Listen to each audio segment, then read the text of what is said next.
On a quiet night in November 2020, everything seemed normal at the Lamesch family home in Mount Morris, Illinois.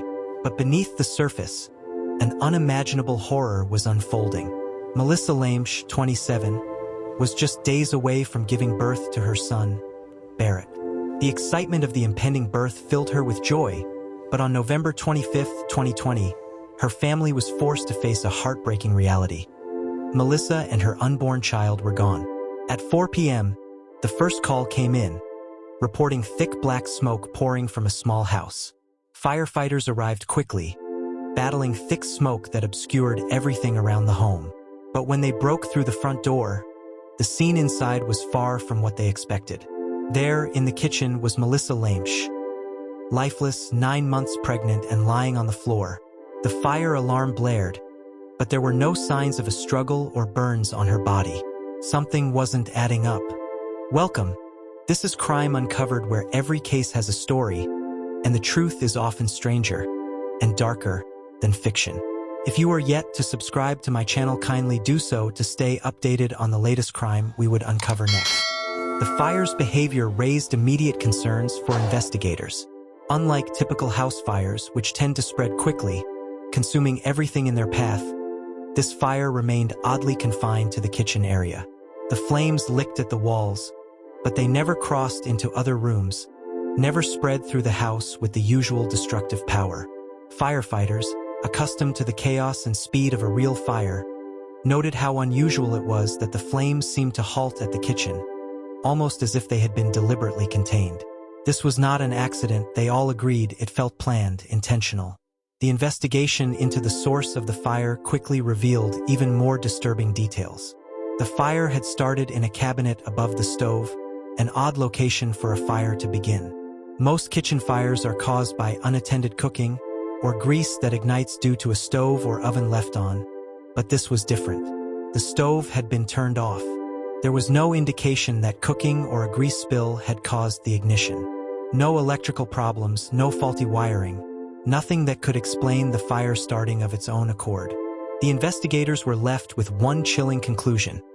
Someone had intentionally set the fire. But the mystery deepened when the body of Melissa Lamesch was found. Despite the thick smoke filling the air, there were no signs of soot on her body. Her skin was eerily clear of the usual signs of smoke inhalation. No blackened soot in her lungs, no evidence that she had struggled to breathe as the fire spread. In fact, the lack of soot in her lungs was an anomaly. People trapped in house fires typically inhale smoke, often leading to their deaths by suffocation or asphyxiation, but Melissa had no signs of this. What made the situation even more baffling was the discovery that Melissa's body didn't show the typical burn injuries one might expect in such a setting. Her clothing wasn't singed. Her skin wasn't burned in the way it should have been if she had been alive and near the flames. The flames hadn't touched her in the way they would have touched any living person in the house, yet the fire was real. It was as though she had been placed there after the flames had started. A strange and chilling arrangement. Then came the most unsettling realization. Melissa had not tried to escape the fire. This was where the investigation began to shift from tragedy to something far more sinister. There were 3 clear exits from the room: the front door, the back door, and a window. And yet, there were no signs of movement. No evidence that Melissa had tried to make her way to safety. No frantic attempts to reach the door. No footprints by the window. Nothing that suggested she had even tried to leave the burning house. She had been still, silent. The lack of movement made it painfully clear. Melissa hadn't died because of the fire. She had already been dead before it even started. The fire hadn't killed her. It had been set to cover up the real cause of death, to destroy evidence that could lead the police straight to the killer. The fire had been nothing more than an elaborate smokescreen, a tragic attempt to hide the true horror of what had happened in that house. Someone had killed her, strangled her, or worse, before the flames ever touched the walls. As the fire marshals and investigators pieced together the clues, the truth slowly began to form. The fire was a calculated move to hide a murder, and it was only a matter of time before they would uncover who had put it all in motion. As the investigation unfolded, detectives quickly began to scrutinize the key people in Melissa's life. They needed to piece together her final moments and determine who had been involved in the events leading to her death. Melissa's family and friends were questioned extensively, but one name immediately stood out to the investigators: Matthew Plat, the father of Melissa's unborn child. Matthew and Melissa's relationship was complicated, to say the least. While Melissa had been eagerly preparing for the arrival of their son, Barrett, Matthew had made it clear from the start that he wanted nothing to do with the pregnancy. His reaction had been cold and dismissive. When Melissa first told him about the pregnancy, Matthew's response was not one of joy or support, but of anger and rejection. He pressured her to have an abortion, telling her it would be better for both of them. But Melissa, determined to keep the child and make the best of her situation, refused to end the pregnancy. This rejection from Matthew led to an emotional rift between the two. Melissa, hurt and betrayed by his callousness, continued on her own journey, finding strength in the support of her family and friends. She had become independent, determined to raise her son, even if it meant doing it alone. But Matthew, rather than accepting the reality of the situation, chose to cut off all contact with her. He distanced himself completely, leaving her to face the challenges of pregnancy on her own. Despite the emotional toll, Melissa didn't back down. She went ahead with her plans, choosing to raise Barrett with or without Matthew's involvement. She had created a loving support system with her family, especially her mother, who reassured her that they would be there for her every step of the way. As the days drew closer to the birth, Melissa had prepared everything for the baby's arrival. But all of her dreams of becoming a mother would come crashing down just days before she was supposed to meet her son. The day of the fire, detectives uncovered a chilling detail. Matthew Plat had called in sick to work. He had no clear explanation for his absence, and this immediately raised suspicion. What was he doing if he wasn't at work? Why was he home when Melissa's house was set on fire? According to Matthew's story, he had been at Melissa's house earlier that day, having a conversation with her about their unborn son. He claimed they discussed everything: baby names, preparations, the future. He stated that after their conversation, he left her house and went about his day, completely unaware of any impending danger. But as detectives delved deeper into the timeline, Matthew's story started to unravel. For one, his behavior seemed increasingly erratic. When questioned about the events of that day, Matthew grew defensive, his answers becoming more vague and inconsistent. And then there was the strange detail of his phone. Investigators discovered that Matthew had left his phone at home. Why? It was unusual for anyone to leave their phone behind, especially in the middle of a day when they knew they might need it for calls or emergencies. It seemed deliberate, as if he didn't want anyone to track his whereabouts, or worse, trace his communications. This odd decision to leave his phone at home raised even more red flags. If Matthew had truly been at Melissa's house that day, why would he leave behind the very device that could provide a trail of evidence? Did he plan to make it harder for investigators to piece together his movements? His strange actions and odd behavior only deepened the suspicion surrounding him. The more the investigators looked into his story, the more it seemed like there was more to the situation than Matthew was letting on. With each passing hour, the pieces began to fit together in a way that pointed directly to him. It seemed that Matthew Plat, in his effort to hide his involvement in the tragic events, had been careful with every move he made, right down to leaving his phone behind. The detectives knew they had to dig even deeper, and with each new detail, it became more and more clear that Matthew's role in Melissa's death was far from innocent. As the investigation moved forward, the police slowly began to piece together the chilling sequence of events that led to Melissa Lamesch's tragic death. The forensic evidence that emerged was nothing short of damning, painting a clear picture of the violence that had occurred in the hours before the fire. The first and most disturbing clue was the physical signs of a violent struggle found on Melissa's body. When forensic experts examined her, they discovered a series of bruises around her neck, which were consistent with strangulation. These marks, along with the small blood vessels that had burst around her eyes, were telltale signs that Melissa had fought for her life in a desperate struggle. It was clear that her attacker had tried to overpower her, attempting to silence her and prevent her from escaping. The bruises on her neck indicated the use of force, and the blood vessel ruptures spoke of the intensity of the attack. What made the discovery even more chilling was the evidence of Melissa's bravery during the attack. Under her nails, forensic experts found DNA that wasn't hers. This vital piece of evidence suggested that Melissa had fought back against her attacker. She hadn't gone down without a fight. Despite being pregnant and vulnerable, Melissa had attempted to defend herself from the person who sought to harm her. This finding only deepened the mystery of why her life had been taken. But it wasn't just Melissa's body that revealed the truth. The fire, which had seemed like an accident at first, was soon confirmed to have been no accident at all.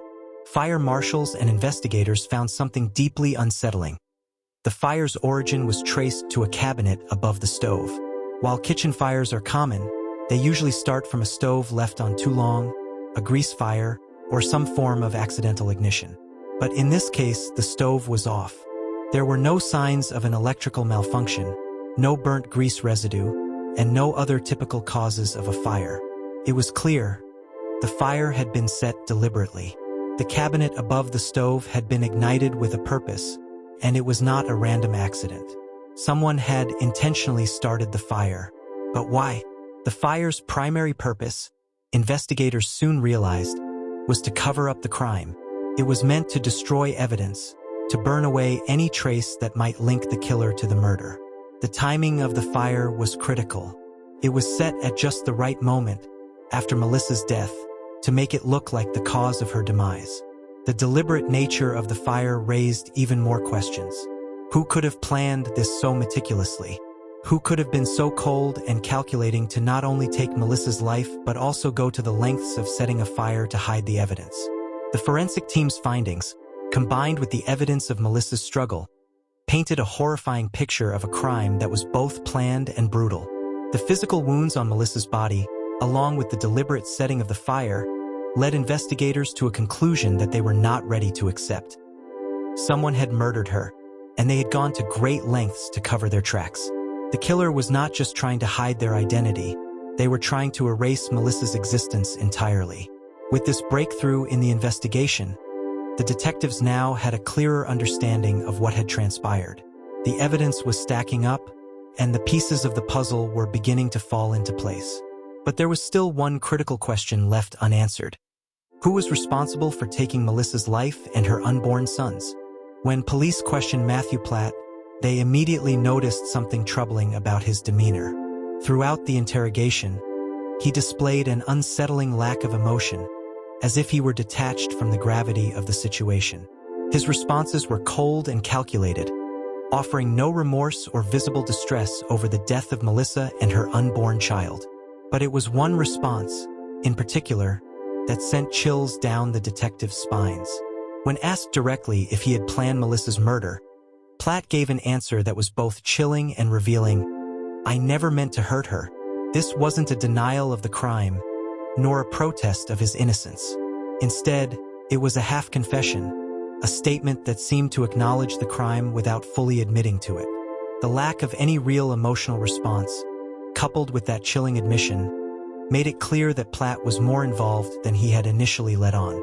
As the investigation progressed, a much darker truth emerged. Plat had been living a double life. While he was involved with Melissa and preparing to become a father, he had also been seeing another woman, named Katie. Katie had no idea about Melissa or the pregnancy. She was completely unaware that Plat had been leading this hidden life.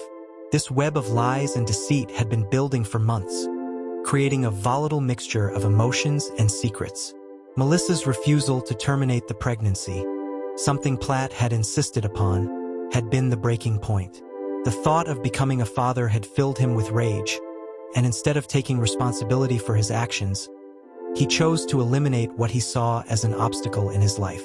His decision to murder Melissa was not impulsive, but the culmination of months of pent-up anger, frustration, and fear of being caught in the lie. The pregnancy, something Melissa had embraced, was the final trigger that pushed Plat to take drastic, irreversible actions to end the situation once and for all. The final conversation between Melissa and her sister, Cassie, was heart-wrenching. In the midst of their chat, Melissa had mentioned Matthew showing up again uninvited. She told Cassie, Matthew's here again. Please tell him to stop." That was the last time anyone heard from Melissa. Hours later, the fire began, but Melissa never had the chance to escape. As the pieces fell into place, the police's investigation turned to a chilling conclusion. Matthew Plat had murdered Melissa and their unborn child. But the question remained, why had he done it? The answer lay in his desperate desire to keep his double life intact. He didn't want to be a father, and he didn't want Melissa's truth to disrupt his perfect image. So, he took matters into his own hands, brutally ending both her life and that of their son. After weeks of investigation and mounting evidence, Matthew Plat was finally arrested on March 9, 2022. He had been living a normal life, working part-time at an insurance office, all the while avoiding the inevitable. His arrest was not just the end of his freedom, but the beginning of the justice that Melissa and Barrett's family had been waiting for. Matthew's face remained emotionless as he was led away in handcuffs. There were no signs of guilt, no remorse. It was as if he had already accepted his fate.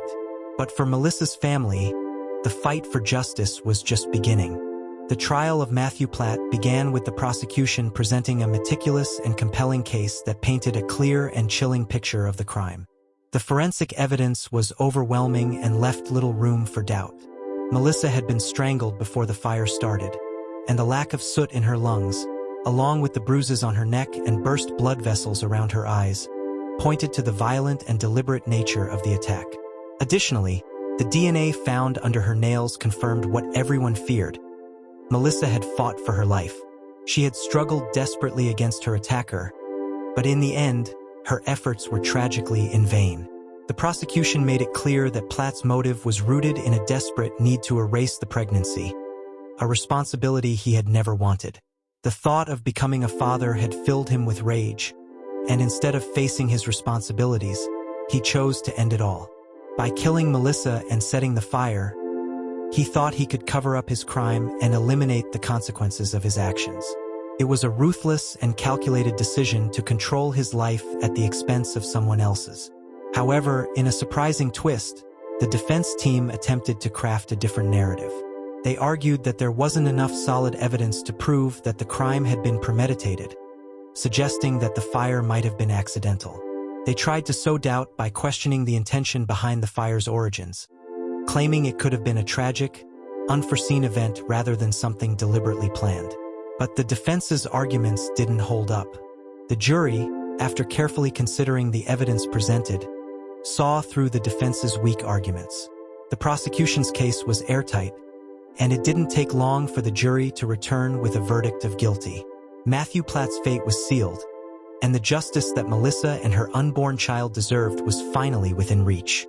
On March 18, 2024, after 3 years of painful waiting, the jury found Matthew Plat guilty of first-degree murder and the murder of his unborn child. The cold and calculated nature of the crime, combined with the lack of remorse from Plat, left everyone in the courtroom stunned. While the conviction brought some closure to Melissa's family, it could never bring her back. Melissa's life had been cut short by the man who should have been her partner, the man who should have supported her as she prepared to bring a child into the world. Although Melissa and Barrett's lives were stolen by a man driven by selfishness and rage, their memory lived on. Melissa's family decided to honor her and Barrett by supporting other mothers who faced hardships. The baby items that Melissa had prepared for her son, but would never use, were donated to other families in need. Additionally, in the park that Melissa loved, a Christmas tree was lit every year in her memory. It stood tall, a symbol of the light she brought into the lives of those who knew her. Matthew Plat's trial and conviction marked the end of a long, painful journey for Melissa's family, but it brought no real sense of closure. They had fought tirelessly for justice, hoping that the legal system would deliver the accountability that Melissa and her unborn son, Barrett, deserved. While justice was ultimately served, it could never undo the irreparable damage done. No sentence, no matter how harsh, could bring back Melissa or the life she had dreamed of with her child. The verdict, however, served as a bittersweet reminder that the truth had come to light, and Plat would face the consequences of his actions, even if it came far too late to undo the loss. If you found this story compelling, make sure to like, subscribe, and hit the notification bell to never miss a new true crime case. Let me know your thoughts in the comments. Every detail counts. Until next time, stay safe and always stay aware of the signs of danger.